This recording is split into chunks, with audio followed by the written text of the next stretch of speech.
Most of the ocean is still shrouded in mystery, whether we're talking about dark corners or creatures that are hiding in the depths. But sometimes, it gives us a peek into scary things it hides in its cold, dark depths. Like when you hear on the news that there are some deep-sea creatures washed ashore after a powerful storm once again.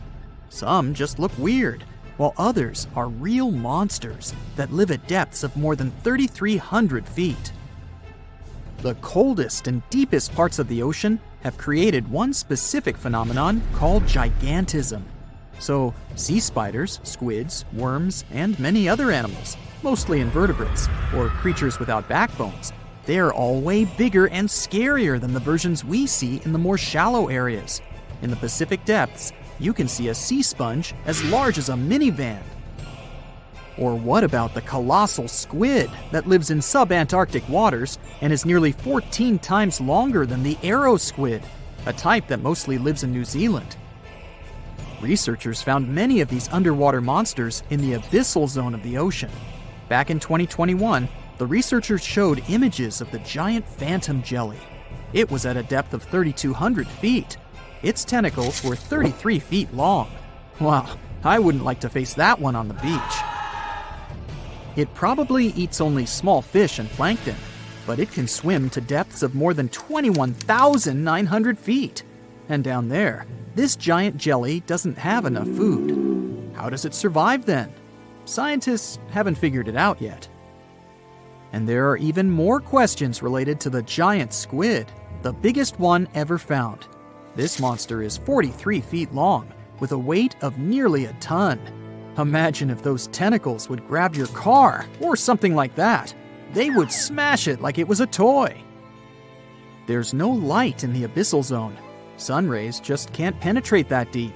So there's no algae or underwater plants there. Local animals mostly eat snow. Marine snow is not like the regular one you build a snowman with. It consists of any small flakes or remains that fall from the surface of the ocean. Maybe even some leftovers that animals up there couldn't eat. So it's not much. But apparently, it's enough for very large creatures that hide deep down there, like giant squids. Squids that generally live at such depths don't bother going after their prey. They just wait until the poor animal swims right up to their long tentacles and falls into a trap. It may not be the best method ever, because not many animals will even swim into these dark, cold parts. But it's the method that saves energy. A giant squid eats only 1 ounce of fish daily, which is approximately 45 calories. That's nearly 50 times fewer calories than an average person should eat per day. So when a squid gets 1 fish, it saves it for a couple of days. I hope giant squids won't get the idea to go to the surface and look for food when there's not enough of it in the abyssal zone. And I hope even more that giant Greenland sharks won't get that same idea. You can find them at depths of up to 7,200 feet. They're twice as slow as we usually walk. They swim at a speed of 1.12 feet per second. Their slowness is part of the energy-saving mechanism that creatures down there need to survive. But they can speed up in the form of short bursts when they need to catch prey. But they kinda change their diet from predator to scavenger, considering their environment. There will be more leftovers falling from the surface than animals to go after. Greenland sharks grow just 0.4 inches per year, and they're mostly 20 feet long, which means they live for a very long time, sometimes up to 400 years. They also have a slow metabolism, and that's one of the main factors for their long life, too. Greenland sharks like to spend their time in cold waters. They're adapted to that, since their tissues have specific chemical compounds that prevent the forming of ice crystals all over their body. That means they have some sort of natural antifreeze. So what makes them so big? Scientists are still not sure, but some theories try to explain it. There's this thing called Kleiber's rule that says bigger animals tend to be more efficient. Just take a small fish and compare it to a whale with a mass hundreds of times bigger. The whale has a greater metabolism. It conserves energy more efficiently and loses less of it to the surroundings through heat.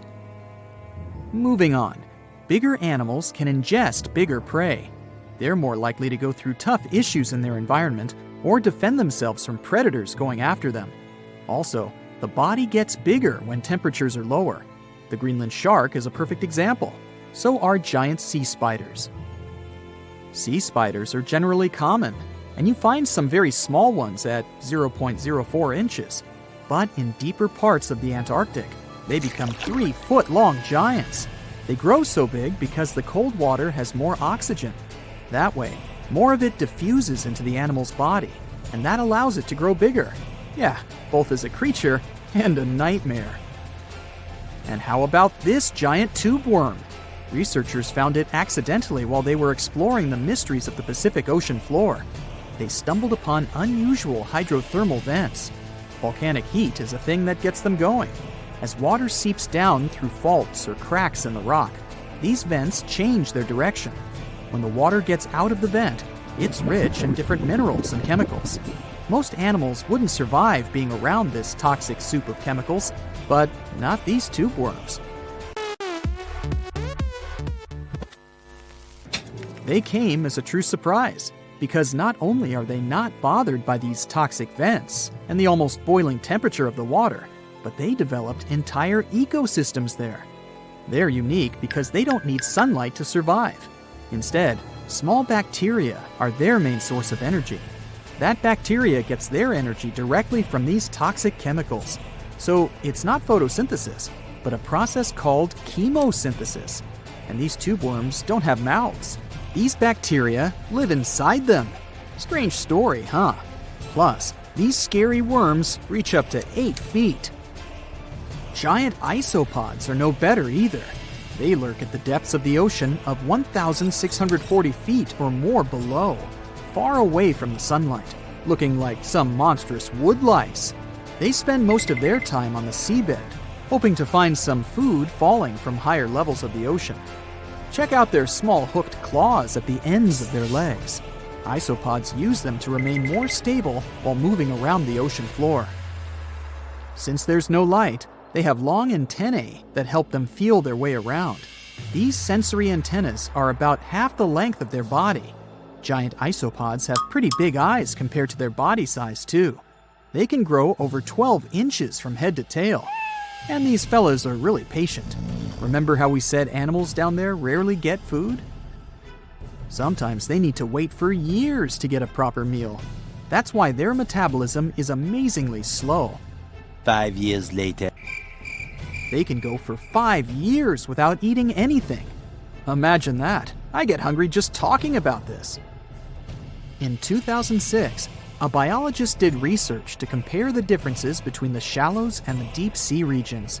He realized the deep sea mirrors the island rule.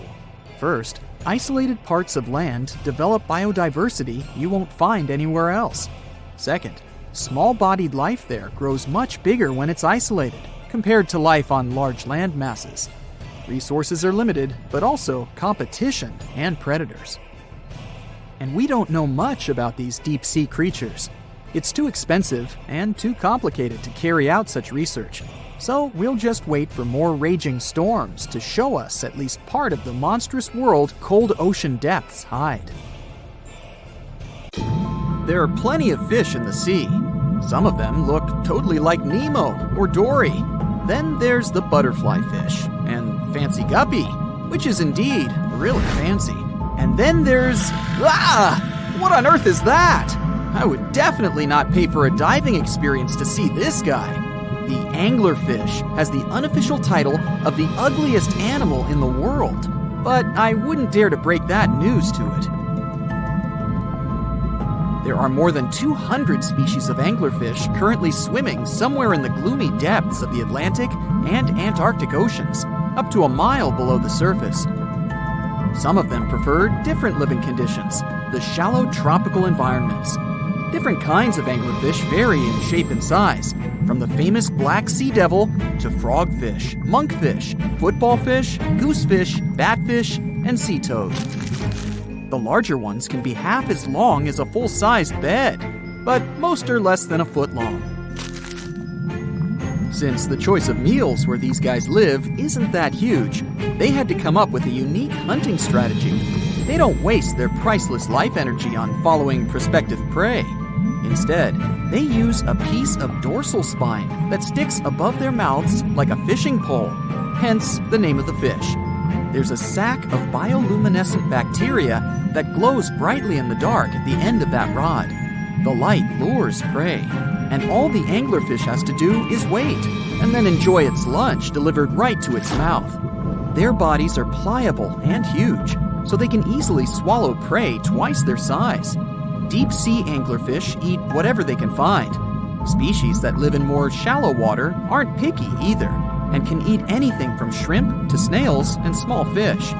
Only female anglerfish have the cool fishing rod feature though. So what about their males? Finding a soulmate deep under the sea isn't that easy.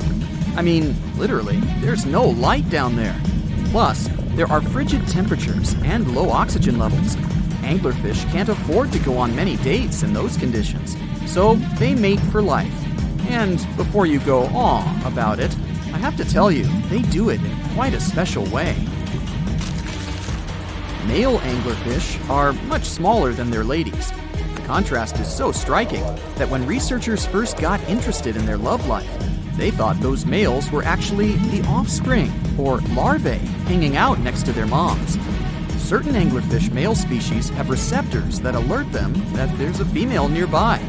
After they mate, the male bites into his woman and stays attached to her head, belly, near her tail, and other areas he can access.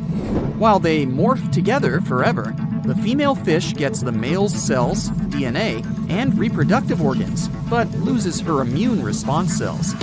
The male gets free permanent housing and nutrition. Given the current real estate prices, it sounds like a dream. But that accommodation is shared by up to 8 males, and they can't move out if they ever feel like it. You're unlikely to meet this deep-sea fish in real life, but if you meet an anglerfish in your favorite video game, remember that you can easily outswim it and make it kinder to you with tranquilizing arrows.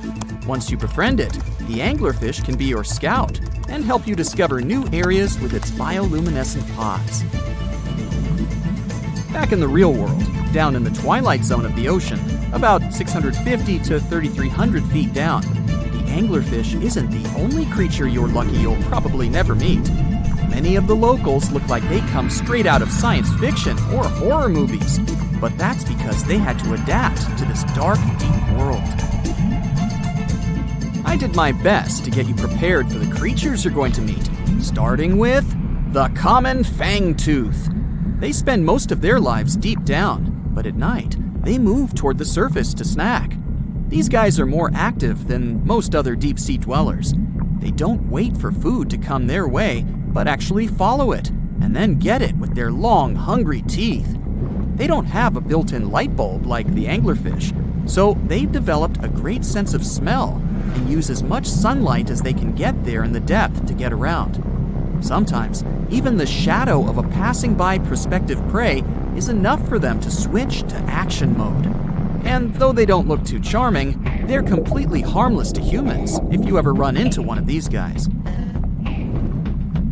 Stoplight Loosejaw sounds like a great name for an alternative band, but it's actually another deep-sea resident with sneaky hunting habits. It has special light-producing photophores under each eye. They emit green and red light like a stoplight, hence the name of the fish. Unlike other fish, these guys hardly ever leave the twilight and midnight zones. Their lower jaw is a quarter of the total body length, and the stoplight keeps it open all the time, hoping to get some lunch. It looks like a ferocious predator, but mostly prefers zooplankton, with an occasional dessert of shrimp, krill, and fish.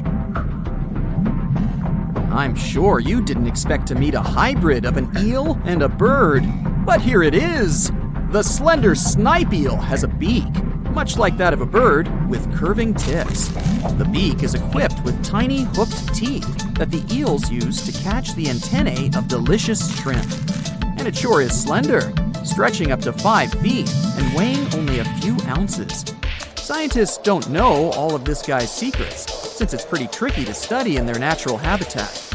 But it looks like they only produce offspring once in a lifetime, and then pass away.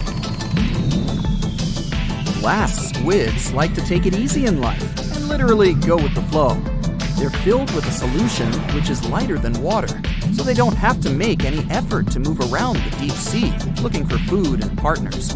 These creatures are transparent, so they blend into any landscape and don't even cast a shadow while moving. Talk about a great survival tactic. If danger finds it anyway, it can transform into a lumpy ball, pushing its head and tentacles into its mantle cavity. It can also release ink into the mantle and go from transparent to black. The same ink can protect it against hungry whales and seabirds. Another tactic they use to scare off predators is to activate their light-emitting organs around their eyes. I'm getting hungry. Maybe I can snack on this sea cucumber. Ouch, it's moving! So I guess it doesn't belong in a salad after all. These soft-bodied fellows live in all parts of the ocean, from shallow waters to the deep underwater world. Most of them slowly move around with their tiny feet, but some crawl around by flexing their bodies. Sea cucumbers can shed their internal organs when there's a predator approaching. Those sticky organs distract the intruder, and the happy cucumber moves on and just grows the organs back. What's that glistening in the distance? Looks like someone dropped gems in the water. That's a sea sapphire, also known as the most beautiful animal you've never seen. Some males of this type of copepod can change color from deep blue to purple, red, or gold. 1 second later, it's gone. And it's back, shimmering bright. The secret to this magic is that their bodies are transparent and reflect light differently at certain angles. It looks like it's their way of communicating between each other and attracting mates. Female sea sapphires don't have the same superpower, but their eyes are bigger compared to males, probably to spot them from a distance. Males roam wild and free, and their ladies stay in the crystal palaces of strange barrel-shaped jellies called salps. There's a creature somewhere deep in the ocean looking for prey that would make Dracula himself proud. It's been around since before even the dinosaurs walked the earth. It has no bones or jaw, but it doesn't stop this underwater vampire from hunting.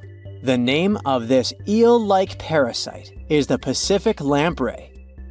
The English monarch loved this fish so much that he defied doctors' orders to stop eating lamprey flesh. He got sick every time he'd have the original gooey fish. But the lack of bones and the fact that this lamprey tastes like slow-cooked beefsteak made the royal fall in love with the fish once and for all. The product of this love was a chill in his aged body, some heavy sweating, and some other scary symptoms, which eventually took his life and interrupted his 35-year reign. The lamprey is way better at surviving, as it lived through at least 4 mass extinctions. Its ancient ancestors evolved over 450 million years ago. There are around 40 living species of lampreys still thriving across the world. The Pacific lamprey is just one of them. These creatures have cartilage instead of bones, and a third eye, which is a special light-sensing organ on the top of their heads. Instead of a regular jaw, they have a sucker mouth surrounded by teeth. It's perfect for latching onto prey and sipping up body fluids like underwater vampires. Once they pick a victim, they suction it, making a seal that's almost impossible to break. Scientists believe the Pacific lampreys don't munch on flesh. Female lampreys lay up to 200,000 eggs in nests that stay in fresh water for 3 to 4 weeks. Once the larvae hatch, they burrow into sediment and stay under the sand for up to a decade. When they hit their teenage years, these miniature Draculas re-emerge and migrate from freshwater all the way to the Pacific Ocean.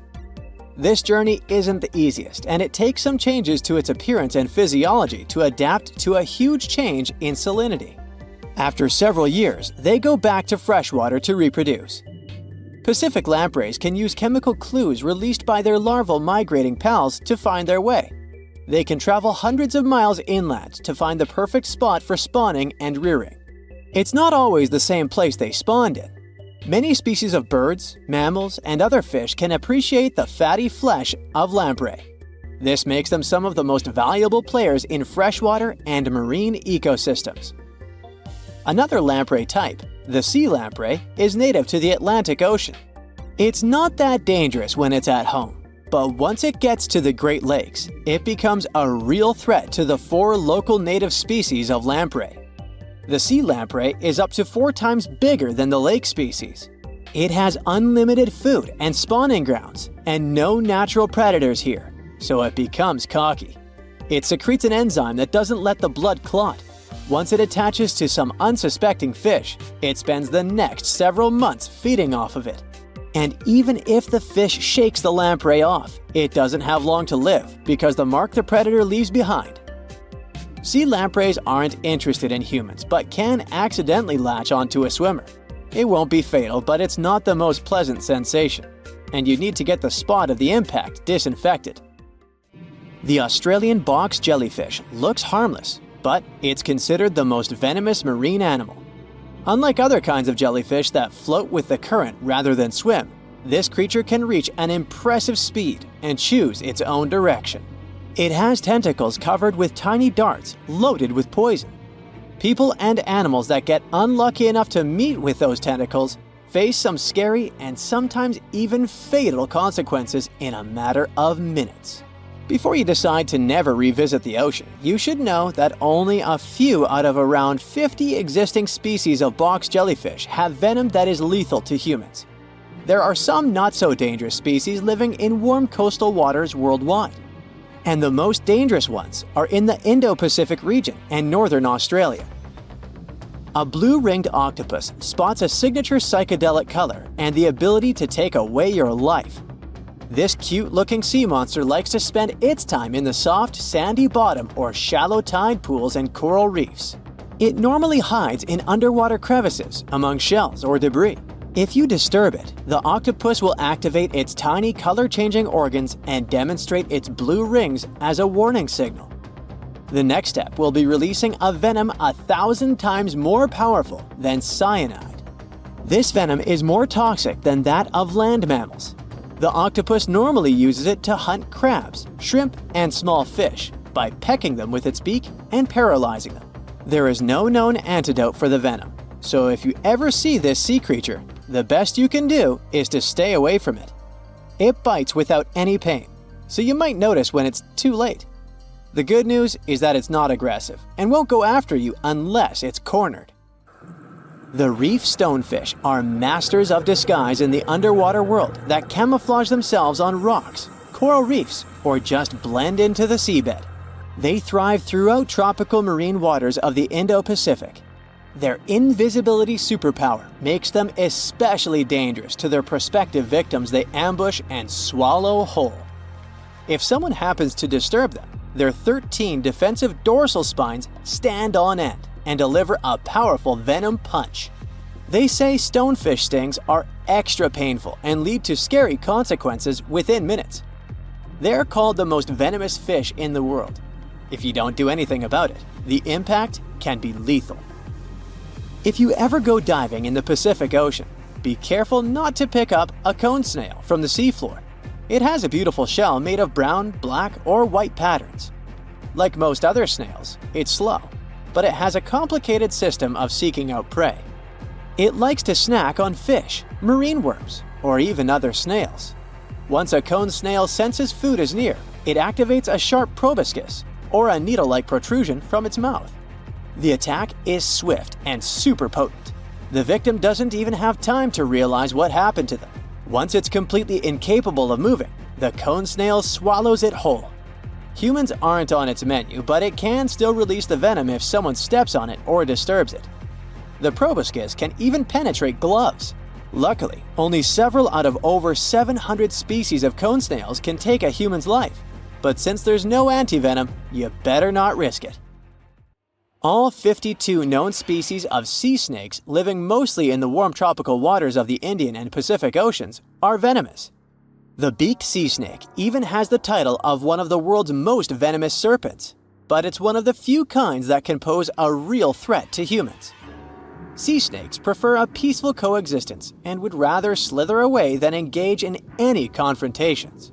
If you ever see them in the water, staying calm and moving slowly will save your life. Sea snake bites, although almost painless at the moment, can have varying degrees of impact. Some may only cause mild symptoms, while others can lead to severe outcomes. Most bite reports come from accidental encounters, like someone freeing them from nets or unsuspecting beachgoers stepping on them. Blue dragons rarely grow larger than the size of a grape. They like to swim belly up, so their brightest blues blend in with the ocean waters. And the silver front faces down and camouflages with the darker seabed. Blue dragons feed on another dangerous sea creature and store up their stinging cells. Their venom lives on even after the fish itself is no longer alive. That's why you should be extra careful and never pick up or step on them on the beach. So, a mysterious discovery was made deep in the Red Sea, the so-called death pools. Woo, that's scary. In 2020, researchers embarked on a dive into the Red Sea. The mission spot was in the Gulf of Aqaba, between Saudi Arabia and Egypt. Near the end of their expedition, as they ventured deeper into the darkening waters, they noticed some strange seaweed floating above the seafloor. They decided to use a remotely operated vehicle and investigate it. Suddenly, they discovered these strange, motionless lakes of water within the sea. These are called brine pools. They're basically pockets of salty water deep on the ocean floor. And when I say salty, I mean it. Sometimes they're up to 8 times saltier than the ocean water itself. Mysteriously, they don't mix well with the surroundings. They formed millions of years ago, sometime during the Miocene epoch, back when weird creatures roamed the earth, like me, and deeply buried mineral deposits dissolved into the water. The largest pool spans about 170,000 square feet. Meanwhile, 3 smaller ones are under 107 square feet each. At first, this discovery didn't seem that scary. But here's why they're so horrifying. Not only are they disgustingly salty, they also lack oxygen. Now hold on a sec, isn't that normal for something that's underwater? Well, it turns out the Earth's waters are full of oxygen, and at least half of this element on our planet comes from the oceans. Just like plants on land, marine plants such as phytoplankton, seaweed, and algae munch on sunlight and produce oxygen through photosynthesis. They release lots of it into the surroundings. Marine life then eats half of it, so only about a quarter of the oxygen that we breathe actually comes from the oceans. Just like us, sea creatures need this element to survive. Without it, they can't breathe and support their metabolism to live.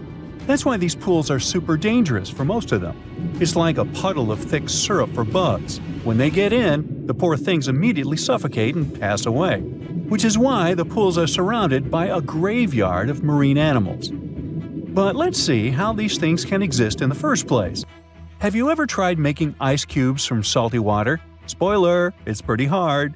When you add salt, the water gets harder than usual to freeze, a phenomenon that has a funny name, freezing point depression. Oh, that's because salt interferes with the hydrogen bonds between water molecules.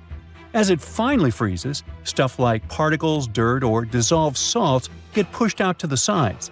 As a result, the salt's kind of squeezed out of the ice crystals and gets trapped near the edges in small bubbles or pockets. Something similar happens in the ocean when seawater starts freezing under super cold polar caps. The salt doesn't freeze with the water.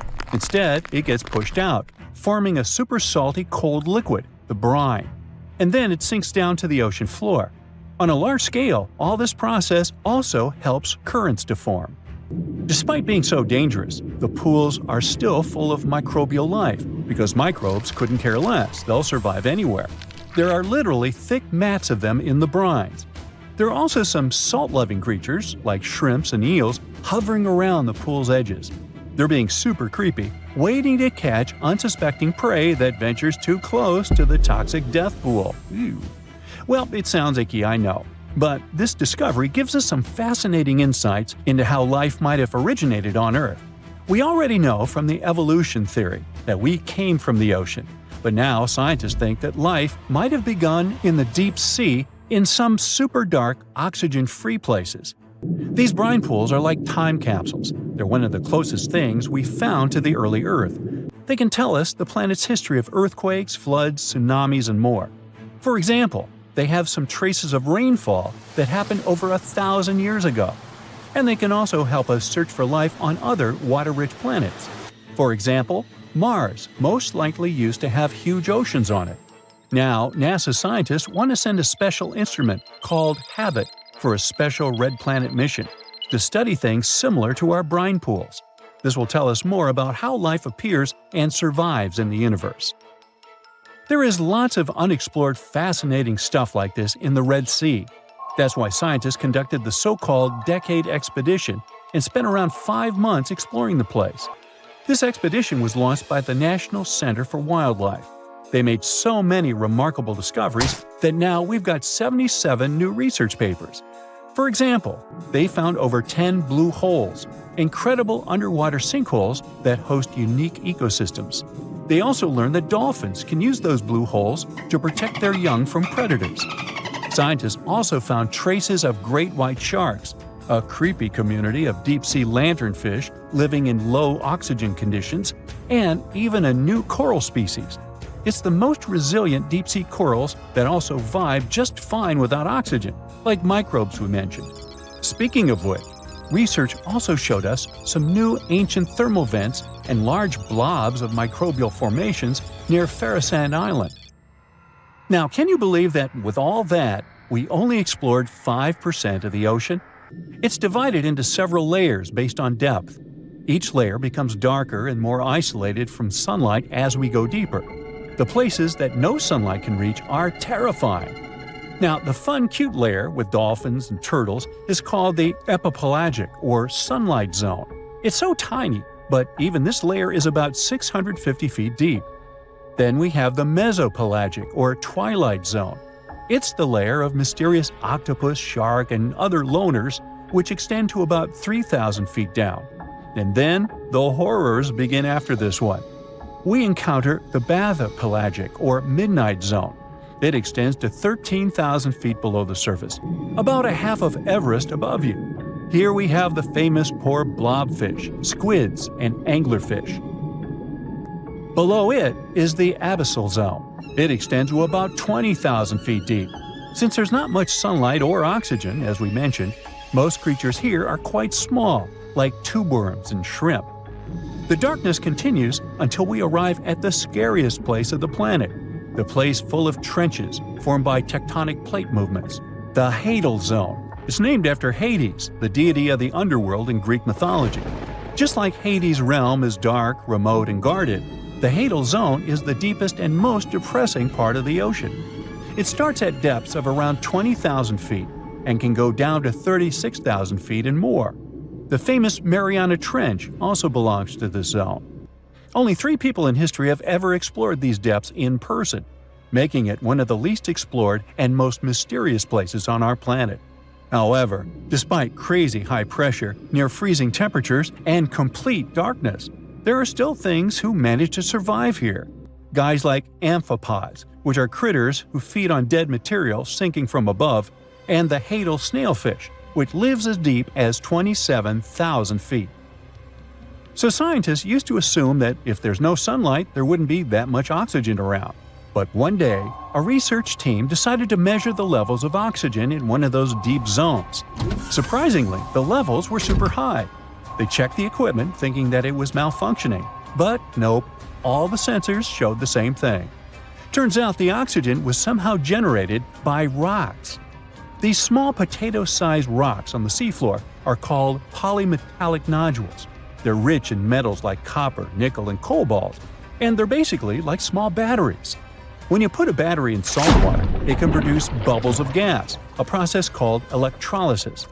In the same way, these rocks create tiny electric currents, which are powerful enough to produce the same gases, splitting water molecules into hydrogen and oxygen. It's the first time we saw oxygen being produced by some non-living minerals. This is what scientists now call dark oxygen. It turned out that about half of large marine species, or megafauna, were living just on dark oxygen alone. All these discoveries are reshaping our understanding of where and how life could evolve. It means that we might be able to find life on other planets or satellites with low oxygen conditions, like Enceladus and Europa, the moons of Jupiter and Saturn, and they have large bodies of frozen water on them. Wow! Hold your breath, we're going to the seabed. What do we have here? A lot of fish, octopuses, coral reefs, perfect circles of unknown origin, shrimps, stingrays, sharks. Wait, what? Hold on. What are those perfect circles on the seabed? Wow! Perfectly symmetrical, 67 feet in diameter with a clear outline. 1, 2, 3, 10, 20. There are so many of them. 1,300 strange rings at the bottom of the Mediterranean Sea. What are they doing there? How did they appear? Try to guess. Traces of an extraterrestrial civilization? The remains of an ancient city? A new kind of sea creature? There's a 99% chance you won't be able to give the correct answer. But here's a little hint. There's a connection between these circles and the Ice Age. It seems that the mystery has become even more complicated, but let's find the answer together. So it all started in 2011. Marine biologists discovered mysterious circles at the bottom of the Mediterranean Sea, and the first question that arose was why no one had noticed them before, given the vast territory these circles occupied. The fact is that a big part of the bottom of the Mediterranean Sea is too shallow and close to the shore. And for this reason, no one is engaged in mining there. At the same time, the bottom is too deep for scuba divers. Thus, the circles were in some kind of blind spot. Let's move on. The circles are approximately the same size with a clear outline and perfect symmetry. But the strangest thing is that there's a dark spot in the center of each of them. Visually, it looks like a fried egg with a yolk in the middle. In 2013, biologists discussed the discovery at a scientific conference and made assumptions about the nature of these circles. Perhaps they were connected to underwater volcanoes that left such strange marks after the eruption. Perhaps it was a strange geological formation. But why are they so perfectly round? It doesn't look like they appeared by accident. Okay, let's move on. Is it possible that it's coralline algae growing in weird shapes? You can guess as much as you'd like, but scientists needed to go down to the bottom and study the rings up close. So they did. In the center of the ring was a large protrusion formed by red calcareous algae. This ledge was several feet high and wide, and there were swaying fan-shaped growths at its top. The strange ledge was surrounded by some kind of pale scree that looked like debris. The black ring itself consisted of rhodoliths, accumulations of hard, rocky algae. Scientists realized that those weren't just circles. They seemed to be alive. Okay, more questions appeared. Let's say it's some kind of strange algae. But why form these circles? What made them this way? Scientists took samples of the material from the center of the circles and found out that they were about 21,000 years old. At that time, large-scale events were taking place. They changed the appearance of Earth and the fate of all creatures living on it. 21,000 years ago was the peak of the last ice age. The Mediterranean Sea was much smaller and colder than it is now, and the seabed on which the mysterious rings appeared was closer to the surface. Now it's dark here, but at that time, this place was illuminated by sunlight passing through the water. Scientists also discovered several caves with layers of sedimentary rocks near the circles. In the past, these caves were located above the coastline and were washed by waves, resulting in erosion and the appearance of these empty gaps. Now they're completely underwater. Okay, what does this give us? The cold sea was not too deep during the Ice Age. What's next? Next, the scientists found out the nature of these strange ledges in the middle of the rings. At first glance, they looked very similar to corals, but in fact, they were sediments formed by coralline algae. These photosynthetic organisms created a skeleton of calcium carbonate, and the reason they did it there is that it was a warm place with access to sunlight. In the beginning, these algae were thriving. They expanded outward and formed something similar to domes or large pancakes. Then the Ice Age began to end. The weather became warmer, the water gradually heated up, and giant continental glaciers began to melt. A huge amount of melted ice flowed into the Mediterranean Sea. Its level rose, the bottom became deeper, and there was less and less light. The beautiful algae slowly plunged into darkness. Their domes collapsed and left behind those little ledges in the center and pieces of calcium carbonate scattered around. For thousands of years, there was nothing around those algae remains. But where did the big circles come from? After the melting of glaciers, the Mediterranean sea level stabilized about 8,000 years ago. The algae grew new layers in the form of small ledges, those swaying fan-shaped growths. This organism began to develop the pieces of calcium carbonate, and then small pieces began to roll down the ledges. They rolled in different directions, forming those perfect circles. At the moment, this version is the most realistic. Scientists say they have no direct evidence that the mysterious circles appear this way, but they also have no reason to believe that this version is incorrect. If any of you were hoping that someone or something had deliberately drawn these circles, don't get upset. There are other mysterious circles on the seabed, and this time they were created for an important purpose by one amazing creature. In 1995, divers noticed beautiful circles with a geometric pattern right on the sandy bottom of the shores of Japan. It looked like someone had drawn them on the sand. The circles weren't ancient because otherwise the water would have swept the patterns away.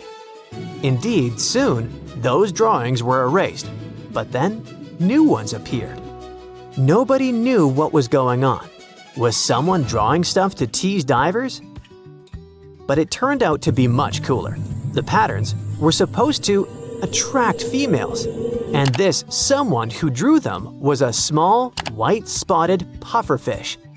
The males of these fish flap their fins on the seabed, swim in different directions, and thus draw amazing patterned circles.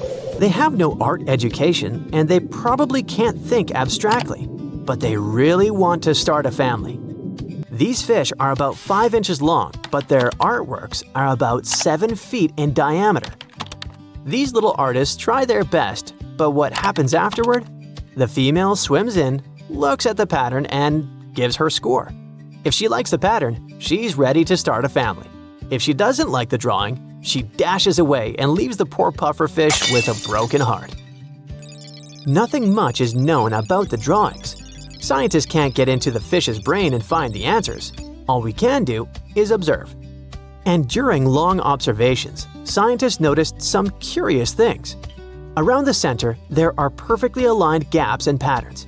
The fish not only draws outlines on the seabed, but also decorates them with fragments of shells. That is, the male tries very hard, like an artist working on their painting. The fish creates this masterpiece within 7 to 9 days. After that, undercurrents wash it away, and the fish has to rebuild it if the female doesn't like this work. But if the female chooses the male, they become a couple. The female lays eggs in the center of these circles. Then she swims away, and the male stays with the eggs for 6 days to protect and care for their offspring. The behavior of these fish is similar to that of bowerbirds, birds that build small huts out of twigs and leave and decorate them with colorful berries and flowers. And all this in order to attract a mate to create offspring. Dinosaurs, big ancient bugs, creepy spiders, and scary insects are all cute animals compared to the monsters that lived on Earth about 500 million years ago. For example, here's a creature that swam in the water like a stingray and had 3 eyes. Its mouth was like a pencil sharpener. 2 long claws with forked tips like pincers protruded from its head, and its gills were somewhere in the back. This is not a thing from a sci-fi movie. This is Mosura. Its remains are preserved in excellent condition. Let's look at it more closely and study other similar monsters.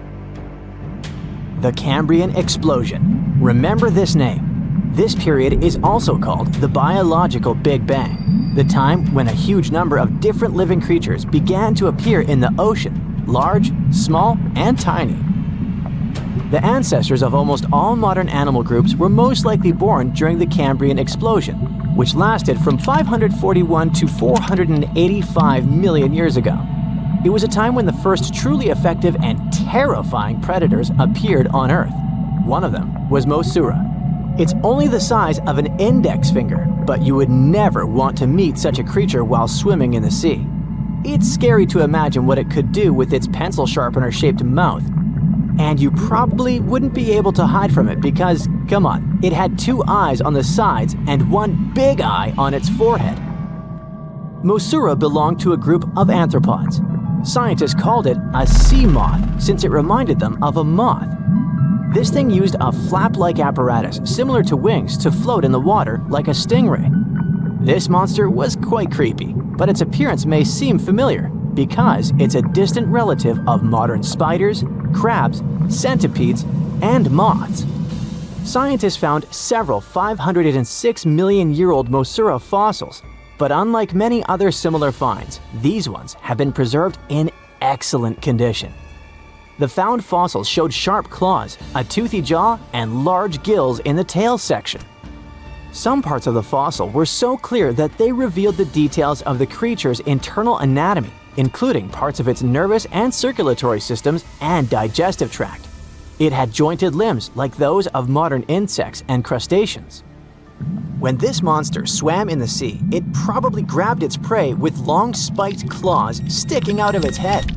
Many Mosura relatives have claws covered with multiple spikes, which help them grab food. But that ancient creature had smooth claws forked at the tips. That is, it grabbed the prey with those tongs, using them like chopsticks, and then brought it to its mouth. Of course, this is an assumption, and nobody saw how this creature actually did it. Unlike many other similar animals, Mosura's posterior segmented body was studded with gills. Scientists don't know why this was necessary, but they assume that such an unusual breathing system helped to adapt to an environment with low oxygen content. Perhaps Mosura led a very active reproductive lifestyle that required high oxygen consumption. Creepy, dangerous, and reproducing fast. An excellent set of qualities for one of the most dangerous predators of antiquity. But what did Mosura eat? It probably caught different types of worms and small arthropods. It's nice to think that this monster lived so long ago and was so small. But what if this creature was the size of a shark and was swimming in the ocean these days? Perhaps it would become a dominant dweller and people would swim much less along the coast. Mosura lived in the water but was discovered in the Burgess Shale rock formation in the Canadian Rockies. Many mountains on Earth were once the seabed inhabited by strange creatures. One of them was Opabinia. It had 5 eyes, a mouth facing backward, a long trunk and claws instead of a nose. Wait, what? It's too strange even for science fiction, even for outer space. In its eccentricity, Opabinia was perhaps the loneliest creature on Earth. Scientists couldn't find another species that would be similar to this individual until recently. Meet Utaurora. It seems to belong to the same species as Opabinia. Its inch-long body was divided into 14 to 15 furrows. Each of them ended in a pointed flap. Opabinia had the same body, but it's unlikely that both monsters were friends. The difference between their timelines was several million years. It's hard to imagine why these monsters needed such strange body structures. Why haven't modern filmmakers used the design of those animals to create cool space monsters yet? Okay, they were creepy creatures, but what about weird and kinda useless ones? Scientists have discovered Sue, a legless creature with no head turned inside out. Huh? This 444 million-year-old creature was found in South Africa, north of Cape Town. They called it Sue after the discoverer's mother. In fact, it's some kind of new arthropod species that may have lived in low-oxygen waters. This creature was turned inside out, and the outer shell with the legs and head was lost. Thanks to mineralization, muscles, tendons, and even Sue's intestines were preserved on the fossil. It's a great success to find such detailed remains of an ancient creature. However, scientists still can't determine the evolutionary history of this species. They're sure that it was a primitive marine arthropod. Okay, we can see that 500 million years ago, Earth was filled with creepy monsters, which fortunately are now extinct. But what about trees? Were they the same as we see now? Or was there something else? Something creepy? Oh yeah. Scientists have discovered a new kind of living organism similar to a tree or a mushroom. It was gigantic and had a very minimalistic design. Meet the Prototaxites. It's basically just a big stick with a round end poking out of the ground. It was smooth, didn't have the usual tree bark, and looked more like a mushroom without a cap. But scientists have recently found out that it wasn't a mushroom at all. Prototaxites probably belonged to a previously unknown branch of life. Prototaxites is considered to be the first giant organism in the history of the planet that lived on land. It existed about 420 to 375 million years ago during the Devonian period. It was the time when plants began to spread across dry land, forming large forests. Over time, they began to grow leaves and form roots in the ground. Then, the first seed plants appeared. The real colonization of land began. The first arthropods, such as centipedes, arachnids, and other unpleasant creatures, began to walk among those forests. Meanwhile, the water was filled with a huge biodiversity. There was a giant supercontinent on the planet, and smaller parts began to break off it. During this period, Prototaxites towered over the land. Some of these things reached 26 feet high and 3 feet wide. It's like a 3-story house and as thick as a palm tree. But what was it? A plant? A mushroom? Algae, perhaps? Scientists discovered them in the middle of the 19th century, but only in 2007 did they conduct chemical analysis. Research showed that it was most likely a giant mushroom, but in 2025, scientists refuted this conclusion. It turns out this may have been an unknown life form that existed separately from the kingdom of fungi, animals, plants, and protists. Scientists noticed that the inner part of Prototaxites consisted of a number of tubes. There are similar tubes inside mushrooms, but the tubes of that ancient living thing branched and joined differently. They even had a different chemical composition. The main building block of mushrooms is chitin, but the Prototaxites contained chemicals similar to lignin, a substance found in the bark of trees and other plants, and its anatomy differs from the structure of any other organism known to us. What were they doing on Earth? Just chilled and enjoyed the bloom of life? Did they produce some kind of fruit, like a banana with eyes and claws? Scientists don't know. What if it was something that was brought to Earth from outer space? What if they were flowers planted by another civilization? What do you think? That's right, come on aboard. Please enter the submarine slowly and make yourself comfortable. Today, we're going deep into the dark parts of the ocean for the ultimate showdown, Shonisaurus and Megalodon. Time to see how Shoni and Meg stack up against each other. First round, age. Look at Shoni, the largest marine reptile, coming out of nowhere. This marine reptile looks a bit tired since it traveled all night and got here all the way from the late Triassic period, about 215 million years ago. Back then, it was all dinosaurs, plus some crocodiles.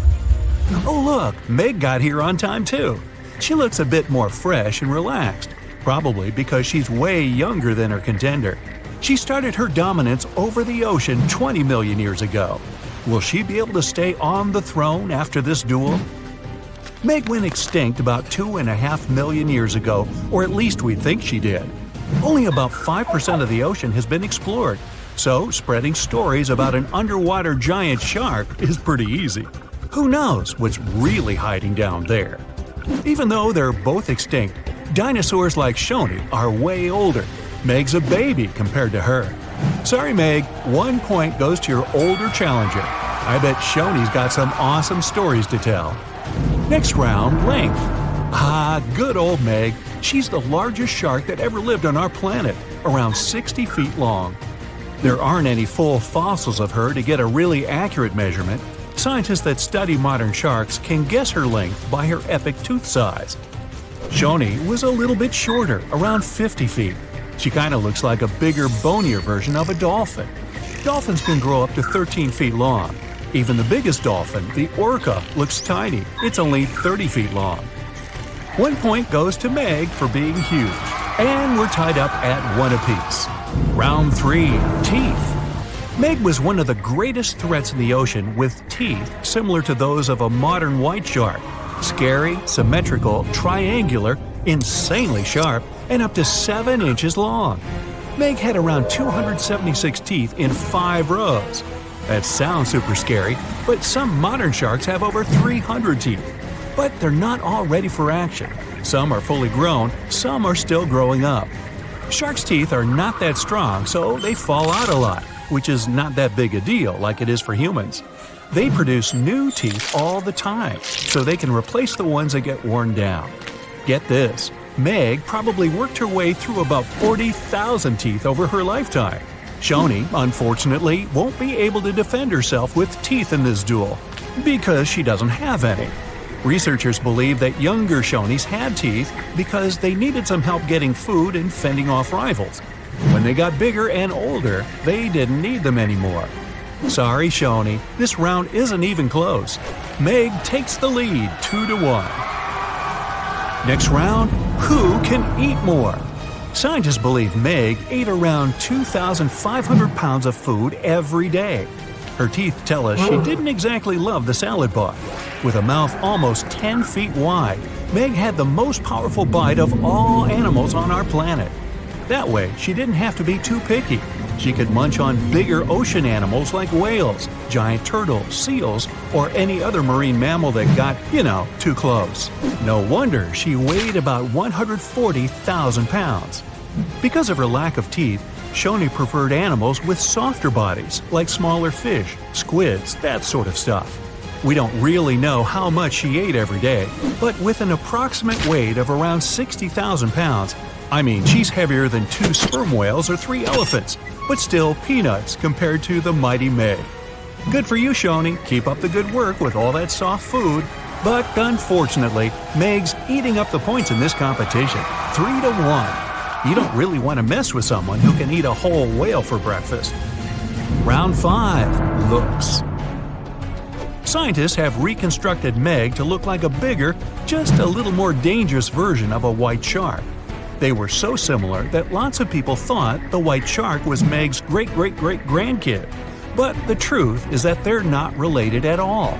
Meg was the last member of a completely different lineage of sharks. She had a shorter nose and a flatter jaw that almost looked like it got squished somehow. Like the blue shark, she had really long pectoral fins to support her size and weight.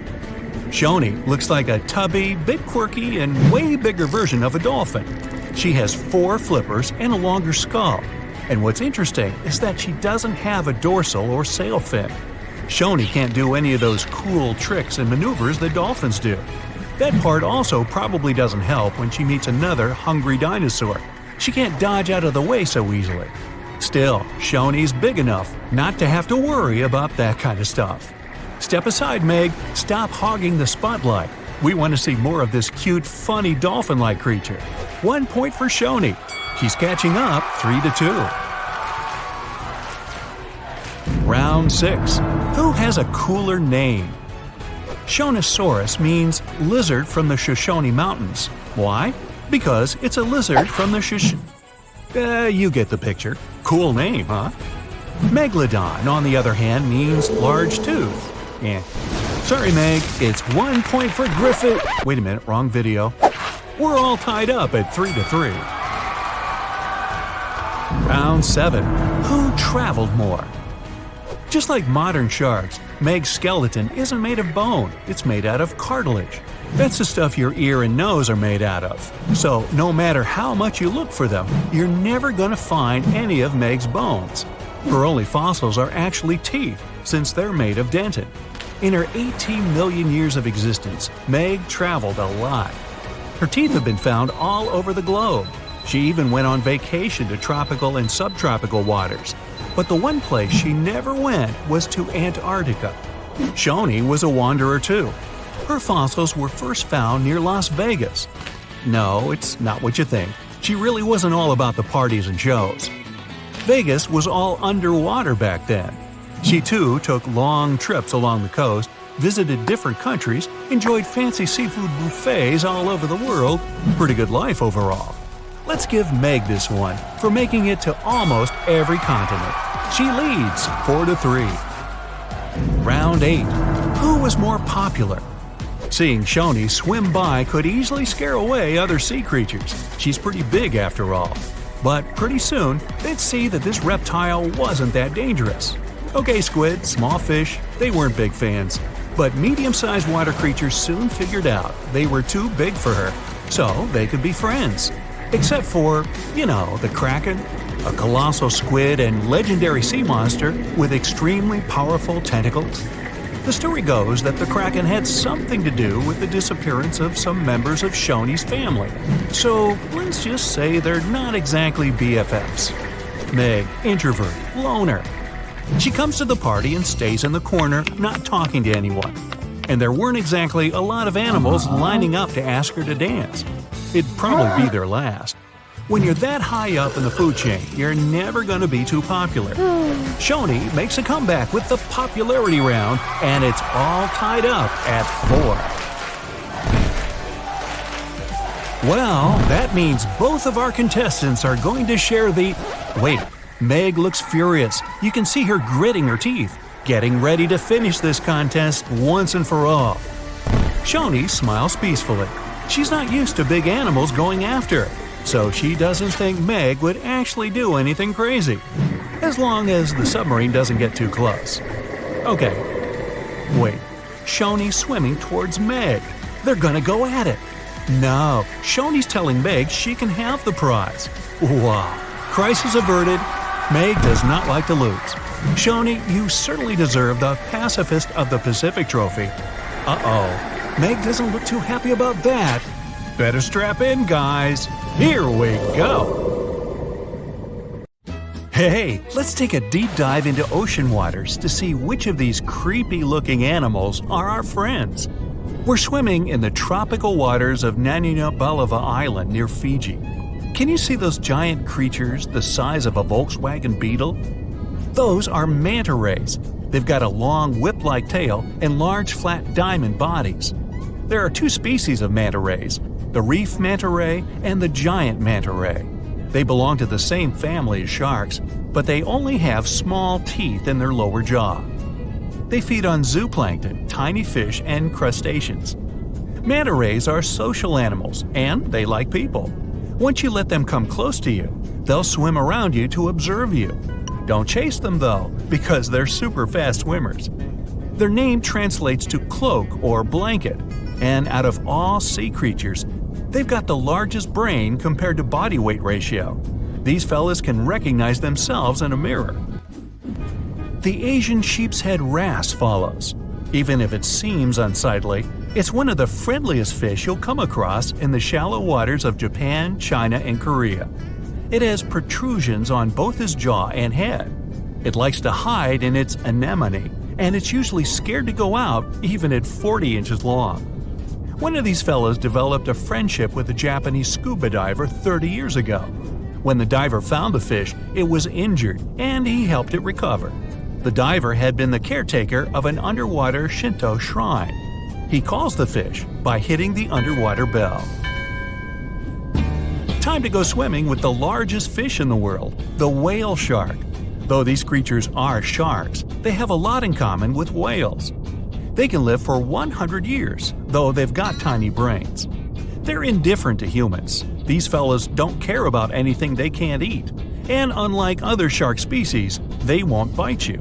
Whale sharks are filter feeders. They do have teeth, 3,000 of them, but they don't use them. They've got a massive mouth, like me, but their throat is only the size of a quarter. Next, we have the sunfish, a fish without a tail that looks like it's been cut in half. It has large fins, and when you see it breaching on the surface, you'll think a shark is approaching. The sunfish dives deep in the water to let other fish exfoliate his skin and remove parasites. Once they're done, it returns to the surface to sunbathe. It's also a voracious eater. If it sees you in the waters, it'll likely approach you and observe you. Within a day, you'll be able to feed it from the palm of your hand. Time for the animal that looks like it's always smiling, the bottlenose dolphin. It's one of the most social sea creatures, and it travels in groups. It enjoys playing, hunting, raising calves, and helping out its community. Bottlenose dolphins are excellent swimmers, with speeds reaching 19 miles per hour. They usually come up to the surface to breathe air through the blowhole on their head. These creatures are great communicators, and they send messages to each other. They use echolocation to navigate and find food. When they spot people, they become very friendly, so much that they let their guard down, and it makes them vulnerable to other sea creatures such as sharks. Heading to the Pacific coast, we'll come across some gray whales. Their skin is covered with parasites and other organisms that make their snouts look like rough pieces of rock. We gotta get on their nice side first. Gray whales can attack a large boat, a ship, or a vessel if they sense their calves are in danger. But generally, they're friendly and appear unbothered by rowing kayakers. In some cases, they'll approach small boats and allow humans to touch them, though you're required by law to keep your distance. If it wants to get closer, it will. If it feels threatened, it will act aggressively. Now, let me show you a fish with a tool on its head, the hammerhead shark. Their skull helps them with hunting. Their eyes are placed on the hammer's outer edges and gives them a 360-degree vertical view. But they've got a blind spot in front of their nose. Their heads are like metal detectors. Most of what they want is below the sand surface. So they lightly dip their heads in the sand and sweep up whatever is under there. You'll see them in temperate and tropical waters, both near the shorelines and offshore. They usually move in groups. They're mostly harmless to humans and divers, but there have been a few occasions where they got aggressive. But before they do, they'll give you a bunch of warning signs, and divers know how to handle them. Now, I'll show you something kind of smaller, the sea lion. These creatures are a bit tricky. They're playful, aggressive, arrogant, smart, and above all, curious. Sea lions can't breathe underwater, but they can dive almost 1,000 feet deep, and they can hold their breath for a long time. They take in air through their nose, and once they dip their heads in the waters, their nostrils slam shut. If they spot humans at the beach, they'll stay away and wait for them to leave. Wild sea lions aren't the friendliest to anyone, especially if they feel threatened. The approachable ones have been trained in captivity. Beluga whales are next. They're white with bulgy heads, and they're amongst the most social and loudest you'll ever meet. Their upwards-facing mouths make them look like they're smiling. When beluga whales are born, they're a dark gray shade. It takes 8 years for their skin to turn white.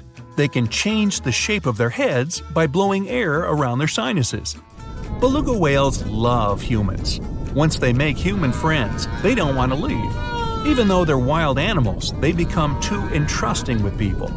Marine biologists suggest staying away for their safety. Have you heard of sea cows? Those are actually called manatees. You'll see some in rivers and others in the ocean. Even though they're large, they usually stay in shallow coastal areas, munching on seagrass, leaves, and algae. Manatees bring their heads to the surface every 4 minutes or so to breathe, but they can hold their breath longer than that. They're slow travelers, and even if they aren't as smart as dolphins, they can understand colors. These fellas are gentle giants, and they like to approach humans searching for warmth. Next, we've got the basking shark, the second largest shark in the world. Their mouth is their most impressive feature, like me, since it can open more than 3 feet wide. Okay, you win. These creatures have an intimidating appearance. But despite their size, they're harmless to humans, and divers swim with them. They're very social and can form schools of 100 individuals. They swim near the water surface, filter feeding on plankton. They too have a bunch of teeth that they don't use. Do you know which creature can sing loud songs for 30 minutes? I know, berry manatee.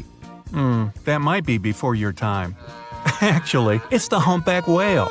Scientists aren't sure why they make those low howls and noises. They might be trying to communicate with others to attract mates. You'll see them near coastlines, feeding on tiny food, and they use their flukes to propel through the water. Humpback whales are less friendly than gray whales because they're very cautious. But they're the heroes of the ocean.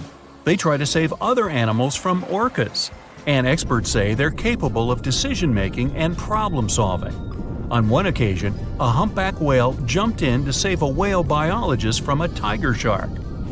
Now, let's try to spot the expert in disguise, the Caribbean reef octopus. The specialized color cells help it blend in with the sand and ocean rock's rough texture. But Caribbean reef octopuses are loners, and they like to get around on their own. This creature is also teeny tiny. It can grow almost 5 inches, and with their legs getting as long as the average person's foot.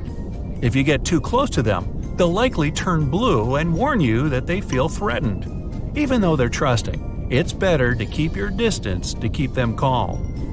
A weird-looking creature walks around like a living vacuum cleaner down in the ocean's pitch-black depths. I'm talking about sea pigs. They got their name from their pinkish bodies, and they fit in the palm of your hand. These creatures don't swim, they walk around on the seafloor. Their legs consist of 5 to 7 pairs of enlarged tube feet, and they have tentacles around their mouths to fiddle through the mud to find scum to munch on. Yumbo! Since they're vulnerable, they have poisonous skin for protection against other sea creatures. If you encounter one, it'll be quite friendly, but if you want to keep it as a pet, you'll need a very deep tank. Speaking of slimy water creatures, let's talk about comb jellies. They're friendly animals that like to swim close to the shore on warm summer evenings. There are 2 types of comb jellies, some with 2 tentacles and some without any. You can spot them at night since they glow in the dark and light up the waters. One of them is the sea gooseberry. On the sand, it looks like a transparent blob of jello, and it can fit into a teaspoon. Unlike jellyfish, comb jellies don't sting because they don't have stinging cells, and they're safe to swim with.